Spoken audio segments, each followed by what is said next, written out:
시청자 여러분 안녕하십니까? 12월 31일 CBS 뉴스입니다. 오늘은 연말을 맞아 특집 인터뷰로 준비했습니다. 한국기독교교회협의회 회장을 맡고 있는 한국구세군 장만희 사령관을 만났는데요. 2021년 한국교회를 돌아보고 다가오는 새해를 어떻게 맞이할지 들어봤습니다. 송주열 기자입니다. 올해도 코로나19로 정말 힘든 한 해를 보냈습니다. 사령관님, 개인적으로 2021년 어떻게 보내셨습니까? 개인적으로 많은 제약이 있다 보니까 대외적인 활동이 제약이 있었고요.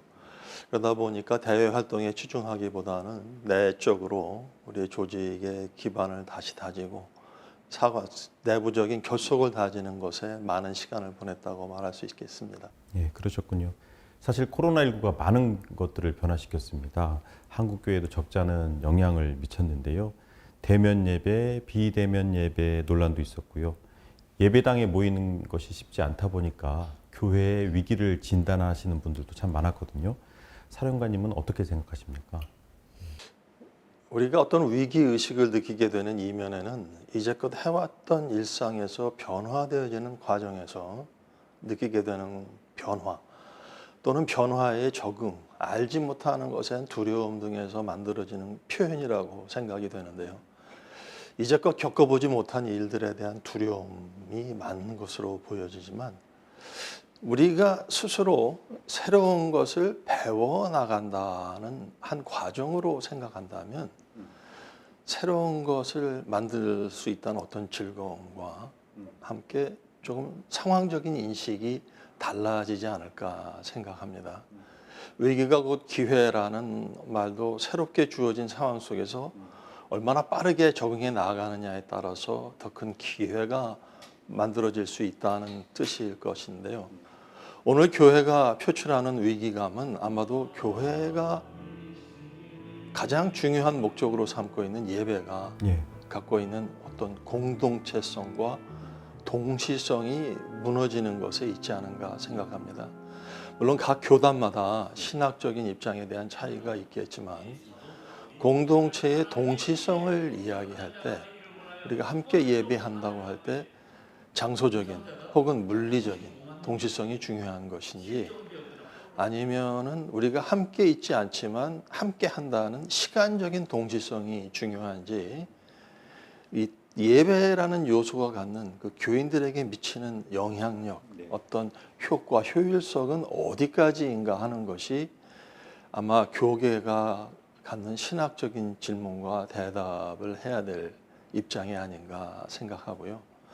아마 상당히 어렵고 힘들고 고통스러운 질문과 대답이 될 것으로 보입니다. 하지만 우리 구세군에게 있어서 가장 중요한 것은 우리가 가장 중요하게 여기는 신앙생활의 요소는 성례전적인 삶을 산다에 있습니다. 즉 우리의 삶이 예배라는 것입니다. 예배자로서의 삶을 살아간다면 교회 안에서 드리는 감사뿐만 아니라 진정한 하나님 나라의 일원으로서 삶을 의식하고 산다면 그리스도인의 삶이 예배라는 이 성례전적인 삶을 살아가는 그 예배적인 삶을 살아갈 수 있다고 믿습니다. 또한 이제껏 교회는 수많은 핍박과 어려움을 당해왔지만 크리스천의 신앙은 지켜질 것이라고 믿습니다. 예, 그 사령관님 말씀 듣다 보니까 사실 코로나19 장기화로 우리 크리스천들이 삶은 곧 예배다 하는 부분들이 몸소 체험되어지고 아마 그 간증을 하실 것 같습니다. 네. 예, 미국에서 또 오랫동안 알코올, 마약 중독자 자활 사역을 하셨잖아요. 한국 구세군 사령관으로 취임하신 지 또 어느덧 2년이 다 돼갔습니다. 사회적 약자를 돌보는 사역을 함에 있어서 한국과 미국의 차이점 또는 또 뭐 보완할 점들이 눈에 보이실 것 같은데요. 어떻습니까? 교인들의 믿음이나 신앙생활, 교회 생활에 관한 것은 뭐 별반 차이가 없어 보입니다. 오히려 한국 교회는 기도를 많이 하는 교회로 알려져 있어서 미국 교회의 부러움을 사고 있기도 하죠. 다만 좀 다른 것이 있다면 교회가 주도해 왔던 자선 사업에 기반한 그 사회 사업들이 정부가 주도적으로 가져가고 있다는 것이 차이가 아닌가 합니다. 물론 미국 정부도 이러한 시도를 아주 하지 않았던 것은 아닙니다. 하지만 사회복지를 위한 그 어떤 자선 사업과 구제 사업은 오히려 민간의 영역에 맡겨두는 것이 오히려 더 효율적이라는 생각 안에 더 이상 정부가 교회가 하는 일을 관여하지 않는다는 것은 차이점이라고 할 수 있겠습니다. 전 세계 어디를 가보든지 모든 병원, 학교에는 다 기독교적인 이름이 써여져 있습니다. 결국 교회가 이 사회를 위해서 얼마나 많은 역할을 해왔는가를 나타내 주는 말인데요. 이제는 정부가 주도적으로 자원을 지급한다는 이유로 교회가 갖고 있는 어떤 선교적인 영성, 그다음에 신학적인 기반을 좀 경시하게 되고, 뭐 쉽게 좀 강하게 말하자면 네. 정부가 주도하는 사업에는 십자가를 걸거나 기도하는 것조차도 용납되지 않는 이러한 사회적 상황이 만들어지다 보니까 여기에 대한 많은 아쉬움이 있는 것도 사실입니다. 사실은 뭐 국내 선교 초기에는 한국교회 역할이 우리 사회에 미치는 영향이 적지 않았잖아요. 구세군도 마찬가지고요. 그렇죠. 어느 사회이든지 그 종교가 갖는 힘이 막대해 왔는데 이제 이러한 것들을 배제하는 것이 아닌가 하는 느낌을 가질 때가 있습니다. 한국 리서치에서 종교 호감도 조사를 했는데 안타깝게도 꼴등을 했습니다. 주요 4대 종단 중에서는 꼴등을 한 거죠. 그래서 50점이면 호감도 비호감도 아닌 점수인데 36점인가를 받았습니다. 이런 결과가 나온 데는 여러 가지 이유가 있겠지만 어쩌다가 교회가 이렇게 사회적 신뢰를 받지 못하게 됐는지 어떻게 사령관님께서는 어떻게 진단하고 계십니까? 미국의 인권 운동가였던 마틴 루터 킹 목사가 미국의 잡지인 에보니지에 기고했던 글의 제목에 크리스천이 아닌 크리스천이라는 글이 있습니다. 이 글에서 킹 목사는 미국의 기독교를 거대한 의문부호 Great Question Mark라고 전제하면서 문제 많은 미국에서 예수를 따라 산다는 것이 정말 무엇인지에 대한 그의 소신을 피력했습니다. 세례를 받았거나 교회에서 결혼식을 했다거나 하는 것으로 정말 내가 크리스천이라는 이름을 소유하며 살아갈 수 있는 것인가? 나는 실질적으로 크리스천이 아닌데 크리스천으로 자처하면서 살아가고 있는 것은 아닌지 하는 이 질문은 킹 목사가 심각하게 미국의 기독교인들에게 던진 질문이지만 오늘 대한민국에 살고 있는 우리들도 우리 스스로가 크리스천인지 물어보아야 하는 질문이 아닌가 합니다. 해리 파스틱 목사는 크리스천을 두 가지로 분류했습니다. 하나는 심미적인 ethical Christian이고 다른 하나는 윤리적 ethical Christian입니다. 심미적 크리스천은 아름다움을 감상하고 즐기는 기독교인을 말합니다. 예배의 아름다움 속에서 평화를 맛보고 좋은 설교와 아름다운 성경 말씀 속에서 위로를 받고 흐뭇하고 따뜻한 감성에 젖습니다. 여기에 비하면 윤리적인 크리스천이란 예배와 설교와 성경에 접하며 자기의 책임을 절감하는 사람을 말합니다. 심미적인 크리스천은 예수의 부활과 그로 말미암은 영생의 복락은 중요하게 생각하지만 십자가에 달린 예수는 잃어버리는 경우가 많습니다.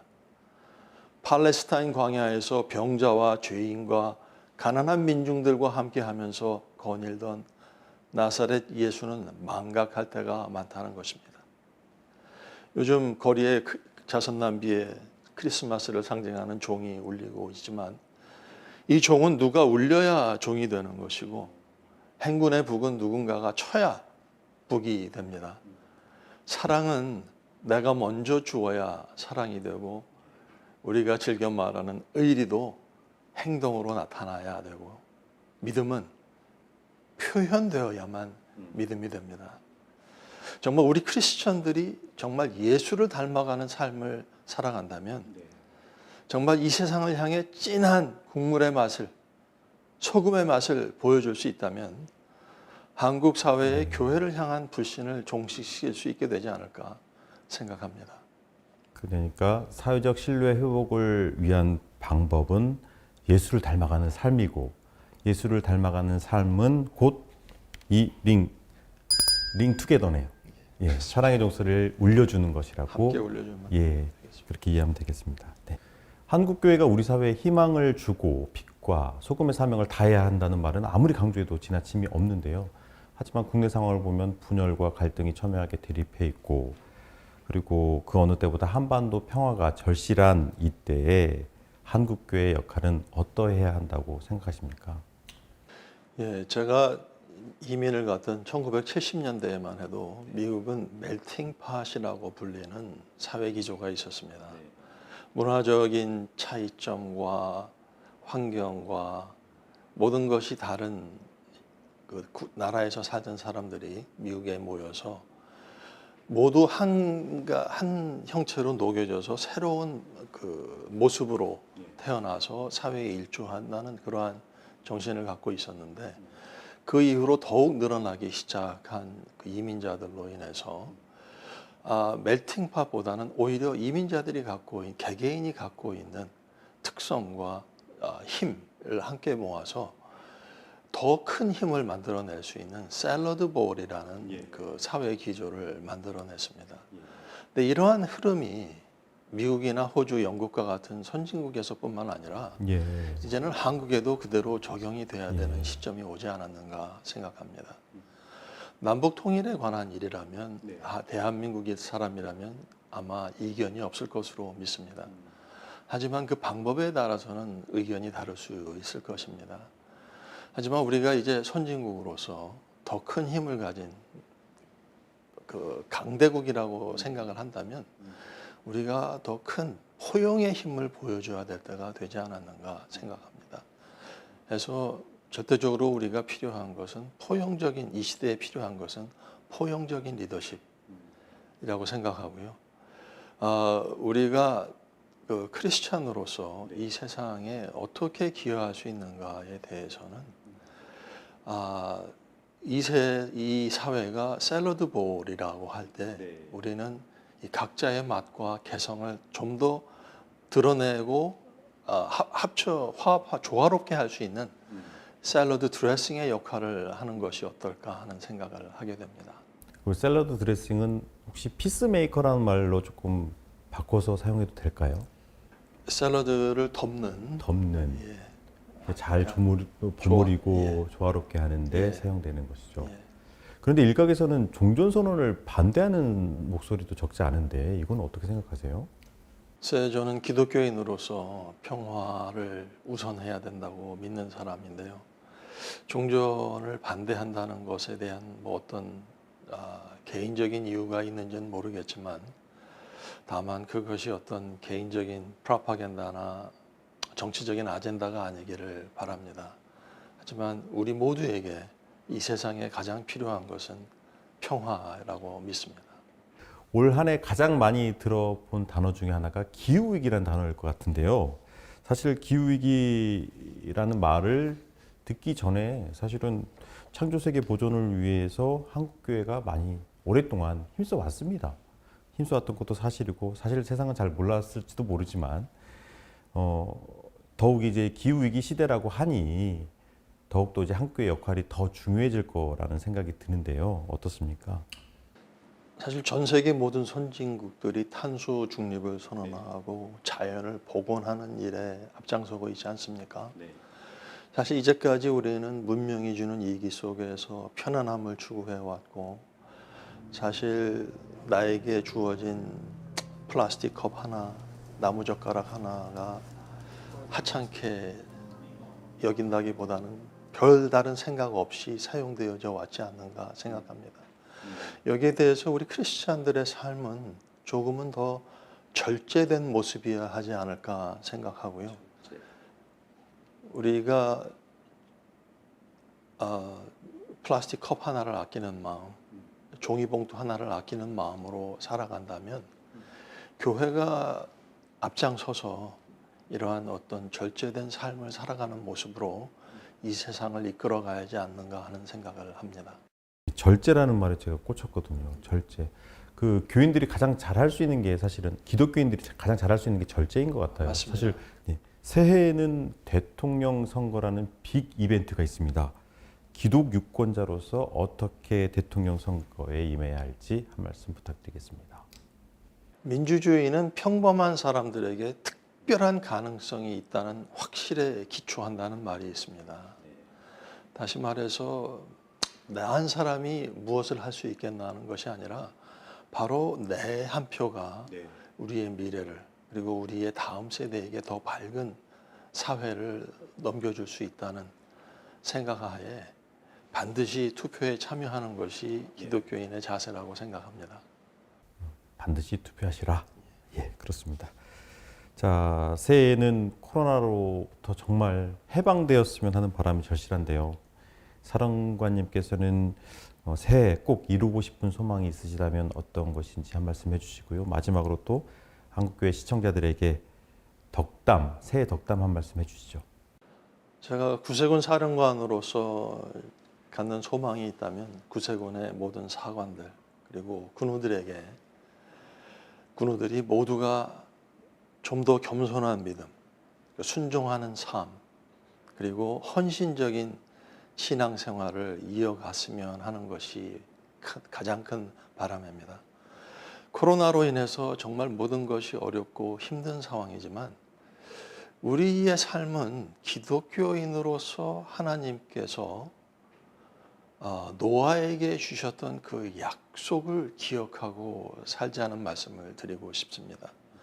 구름 위에는 무지개가 있고 무지개를 위해서 태양이 빛이 존재하듯이 내일을 두려워하지 말고 오늘을 더욱 충실하게 산다면 우리는 정말 이 세상을 위한 빛의 역할을 다하는 크리스찬의 삶을 살아갈 수 있으리라고 믿습니다.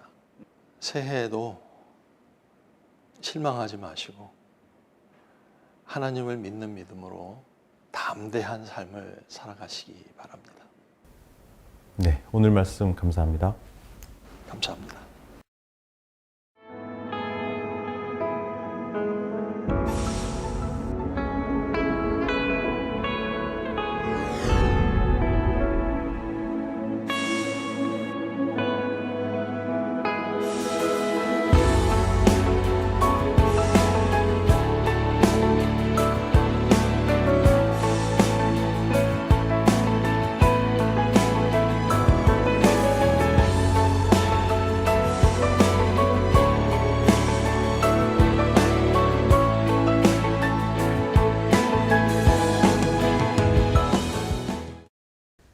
네, 지금까지 연말 특집 인터뷰 함께했습니다.